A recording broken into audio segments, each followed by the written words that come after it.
আকাবা উপসাগরের তীরে বসে দাউদ আলাইহিস সালাম জাবুর কিতাব তেলাওয়াত করতেন। উনার কণ্ঠের সুরের ঝংকার এত মধুর ছিল, সাগরের মাছগুলো প্রতি শনিবারে উনি আকাবা উপসাগরের পাশে যখন জাবুরের কিতাব তেলাওয়াত করতেন, সাগরের মাছগুলো সাগর রেখে দিয়ে ডাঙায় চলে আসতো।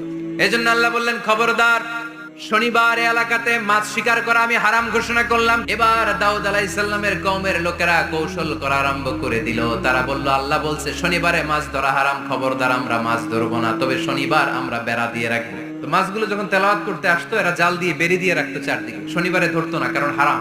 বেরি দিয়ে রাখতো, রবিবারে যে ধরতো। আল্লাহ কি এটা বুঝাইছে? আল্লাহ বুঝাইছে শনিবারে যত মাছগুলো এসেছে এগুলো ধরা যাবে না। এগুলো যখন আবার সাগরের প্রবাহে ভেসে চলে যাবে, তোমরা আবার নৌকা নিয়ে মাছ শিকার করতে পারবে, ঠিক কিনা?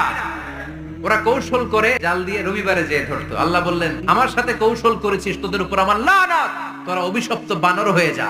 মুহূর্তে পুরো জাতিটাকে বানরে রূপান্তরিত করে দিল কে?